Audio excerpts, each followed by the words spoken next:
ফসলের ক্ষতিপূরণের টাকা পাওয়ার জন্য বাংলার শস্য বীমা প্রকল্পের আবেদন প্রক্রিয়ার লাস্ট ডেট আজকে পর্যন্ত ছিল, কিন্তু সেই ডেটকে বর্ধিত করা হয়েছে। রাজ্যের মুখ্যমন্ত্রী মমতা বন্দ্যোপাধ্যায়ের তরফে ঘোষণা করে দেওয়া হয়েছে, ডেট বাড়িয়ে দেওয়া হয়েছে।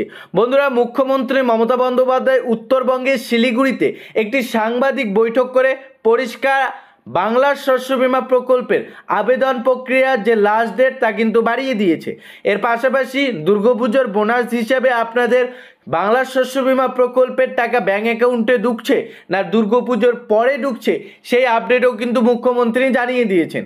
তো কবে নাগাদ আপনারা টাকা পাবেন ফসলের ক্ষতিপূরণের টাকা এবং কতদিন পর্যন্ত আবেদন করতে পারবেন এই ফসলের ক্ষতিপূরণের জন্য বাংলার শস্য বীমা প্রকল্পের আয়ত্তায়, এ নিয়ে কি আপডেট উঠে এসেছে, কি কি ঘোষণা দেওয়া হয়েছে রাজ্য সরকারের তরফে, বিস্তারিত জানতে ভিডিওটি আপনাদের সম্পূর্ণ কন্টিনিউ করতে রাখবে, চ্যানেলটিকে সাবস্ক্রাইব করতে লাগবে। এই আপডেটে লেখা রয়েছে, কঠিন পরিস্থিতিতে মানুষকে পরিষেবা দেওয়ায় যে সবার আগে বিবেচ্য শিলিগুড়িতে উত্তরকন্যা থেকে এমনই বার্তা দিলেন মুখ্যমন্ত্রী। একদিকে সামনেই দুর্গাপুজো, অন্যদিকে প্লাবনের আশঙ্কা। এই সময় উৎসবের আবহে বন্যার্ত মানুষের ভুলে গেলে চলবে না। রবিবার সন্ধ্যায় শিলিগুড়ির উত্তরকন্যা থেকে সাংবাদিক বৈঠকে প্রশাসনের সর্বস্তরে এই বার্তা দিলেন মুখ্যমন্ত্রী মমতা বন্দ্যোপাধ্যায়।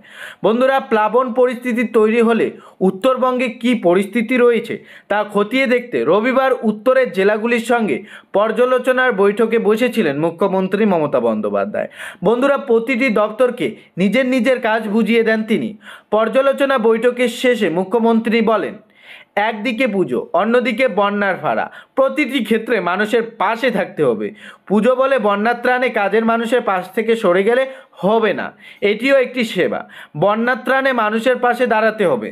বন্যার কারণে কৃষকদের ফসলের ক্ষতির কথা মাথায় রেখে বাংলার শস্য বীমার আবেদনের মেয়াদকালও বর্ধিত করার সিদ্ধান্ত নিয়েছে তিনি। বন্ধুরা, পরিষ্কার লেখা রয়েছে কিন্তু বাংলার শস্য বীমা প্রকল্পের যে আবেদনপত্রের সময়সীমা তা কিন্তু বর্ধিত করা হচ্ছে। মুখ্যমন্ত্রী জানান, শস্য বীমার জন্য প্রতি বছর 31শে সেপ্টেম্বর পর্যন্ত সময়সীমা বেঁধে দেওয়া হয়ে থাকে।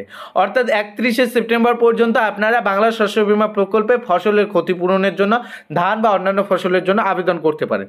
কিন্তু এবার সেপ্টেম্বরের শেষ সপ্তাহে এই পরিস্থিতি তৈরি হয়েছে, অর্থাৎ বন্যা পরিস্থিতি তৈরি হয়েছে উত্তরবঙ্গ সহ দক্ষিণবঙ্গে। সেই কারণে শস্য বীমার আবেদন সময়সীমা 31শে অক্টোবর পর্যন্ত বর্ধিত করা হয়েছে। যেটা 31শে সেপ্টেম্বর পর্যন্ত ছিল সেটাকে বাড়িয়ে এখন 31শে অক্টোবর পর্যন্ত বর্ধিত করা হয়েছে। তিনি আশ্বস্ত করেন যে বৃষ্টি থেমে গেলে শস্য বীমার আয়ত্তায় টাকা দেওয়া হবে। বন্ধুরা, তিনি এটাও জানিয়ে দিয়েছেন যে এবার বাংলা শস্য বীমা প্রকল্পের ক্ষতিপূরণের যে টাকা সেটা বৃষ্টি কমে গেলেই টাকা ঢুকে যাবে।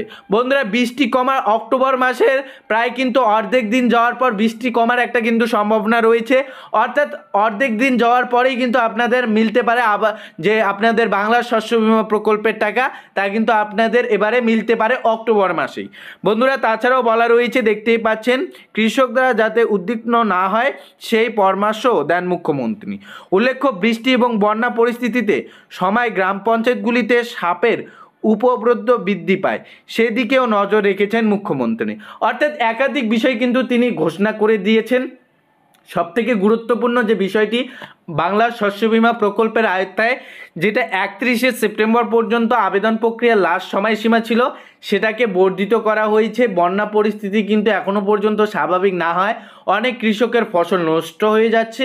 সে কারণে সেই সমস্ত কৃষকেরা যাতে বাংলা শস্য বীমা প্রকল্পের আয়ত্তাধীনে আসার পর ফসলের ক্ষতিপূরণের টাকাটা যাতে করে তারা পায় এবং তারা যাতে করে উপকৃত হয় সেই উদ্দেশ্যে রাজ্যের সরকারের তরফে আবারও কিন্তু সেই তারিখ বা ডেট ফসলের ক্ষতিপূরণের আবেদন প্রক্রিয়ার যে ডেট তা কিন্তু বাড়িয়ে দেওয়া